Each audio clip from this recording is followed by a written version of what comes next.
All right, wonderful people, lovers of freedom. Good morning, good afternoon, good evening to each and every one of you. Welcome back to Let's Talk TV, your one and only YouTube platform, where they're giving a back-to-back update on how things to be, on how things to ShâméfūЛ for Biafraland and beyond. If you're joining us for the first time, remember to subscribe and turn on your notifications too.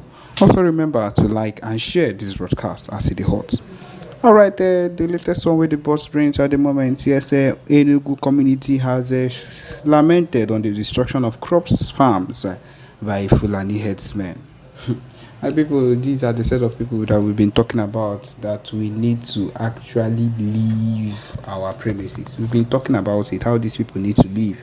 But of course, anytime we say it, it's as if that we are not being accommodating, but we know that these people are just evil. Everything about them just screams evil. That is what it is, and that's the truth of the matter.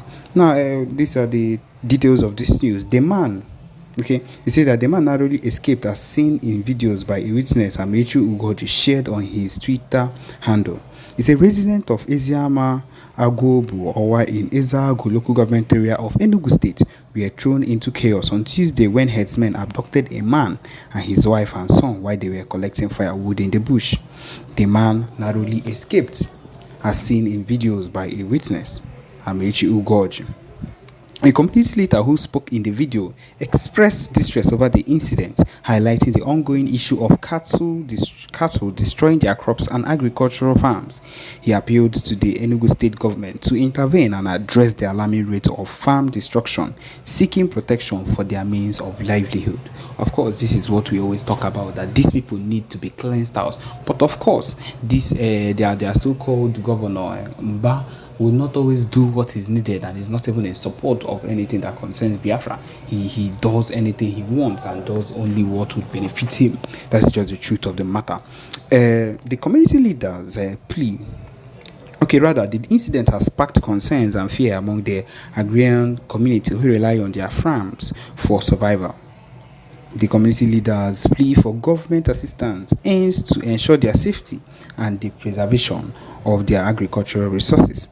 The man narrated, "What happened today is that we cultivated this agri farm. We decided to fence it with bamboos before we shared it among ourselves because cow destroys our crops. When we started fencing the farm, the herders came and started asking us what we were doing because they would come back and remove the fence. True to their threats, today they came and destroyed the fence. So while they were destroying it, we got information and came and pursued them out. They attacked one of our brothers with their sticks and told us that they would return. After we pursued them, one of our sisters and her husband went to fetch firewood, and from there they seized the husband. So the wife and son escaped and ran home to tell us." Also narrating how he miraculously escaped being slaughtered, the victim said that they were accused of killing their cow, a charge he vehemently denied. Of course, our dog came, my wife and son escaped and came to make a report that I was seized by Fulani herdsmen inside the bush.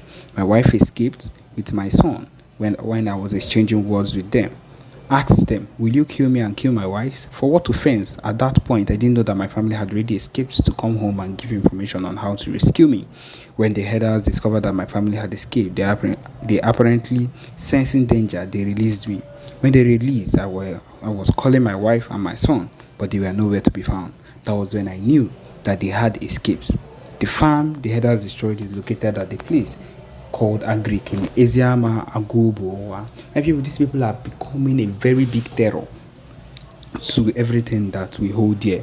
And if we do not take things seriously at this point, it's going to enter another thing and we are going to suffer for it in the nearest future.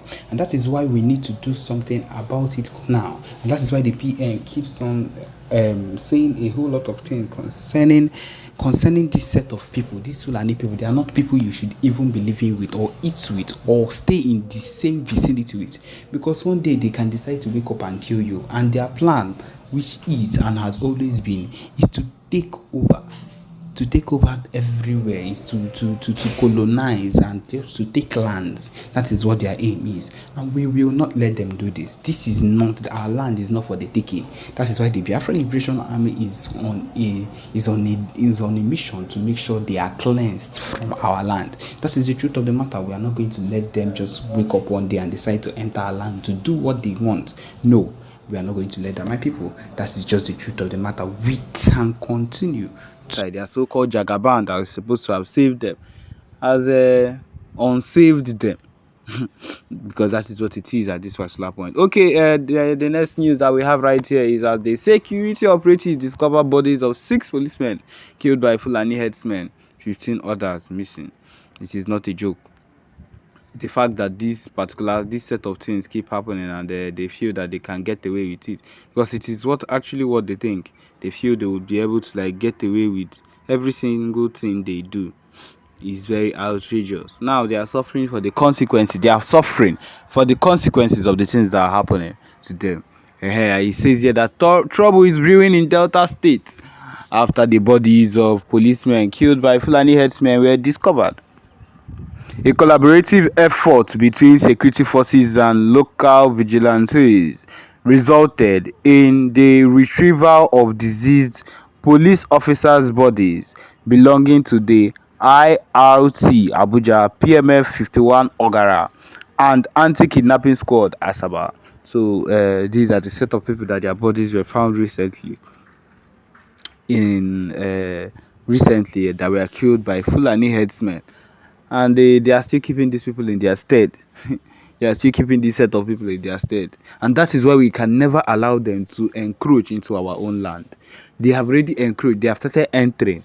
But we will not allow them to do that anymore, because the more they encroach, the more they enter into our land, the more they take over and want to feel that they have something they need to do in our place. And we will not let them have that. Yes, we can never let them have that. Okay, it continues. The recovered corpses of the officers have been deposited at Mariri Central Hospital morgue in Ugili, disclosed a senior security source at the Delta State Police Command, speaking on the condition of anonymity. The recovery operation conducted in Ugili North local government area of Delta State followed extensive search efforts in the forest on both Sunday and Monday. So these people have been missing for some time. On January 24th, 2024, 3 officers, all inspectors, were dispatched to the Ororo community in Ugili North, Delta State, in response to a distress call made by an individual named Moses Progress. The distress caller alleged an attack by suspected Fulani herdsmen, leading to the officers' deployment. Tragically, they never returned, and with their fate shrouded in uncertainty. So they called these people and they sent only 3 police officers instead of them to send a full squad to go and handle these people. Fulani herdsmen normally move in bulk, and you sent only 3 people. What do you expect? Of course, they have taken them down. Although the police authorities in Delta State have remained silent about the incident, a group of local vigilante members discovered the bodies of some of the slain officers. The report continued. Operation Huts belonging to the suspected killer Fulani herdsmen were demolished, and 6 corpses were found in the Agadama bush, while the whereabouts of the 15 others remain unknown. Regarding the discovery, the anonymous security source further elaborated. They spent over 3 hours at the hospital morgue during the documentation before being attended to at Ugili Central Hospital. Another source, when queried, mentioned no details yet, and I will get back to you as we progress, indicating ongoing investigation into the matter. My people, this is what it is, and this is what things would always end up to be, so far as it concerns the Fulani herdsmen being allowed to encroach, because these Fulani herdsmen, they are trouble. They are full-time trouble. And the earlier we get to find out that these people do not have a place with us, and they can never have a place with us in the southeast, I don't care about wherever they are, in Abuja or wherever, those people, they can allow them encroach into their land. But in our own land, Abia State, Imo State, Ebonyi State, Enugu State, and the rest, we are not allowed to let them in. We cannot let them in. If not, we risk losing lives of maybe innocent farmers, innocent people that are around. And that is the reason we must avoid we must avoid anything that will allow us calm down when we see them encroaching or entering into our land. We cannot do that. We cannot let them do that. And so because of that, we will always be at alert to make sure that they do not encroach into our land to do things that are not that to do things that would cause mayhem or trouble in our society or in our community. And yes, we've come to the end of this particular broadcast. Thank you for joining us. Remember to subscribe and turn on your notifications too. Thank you.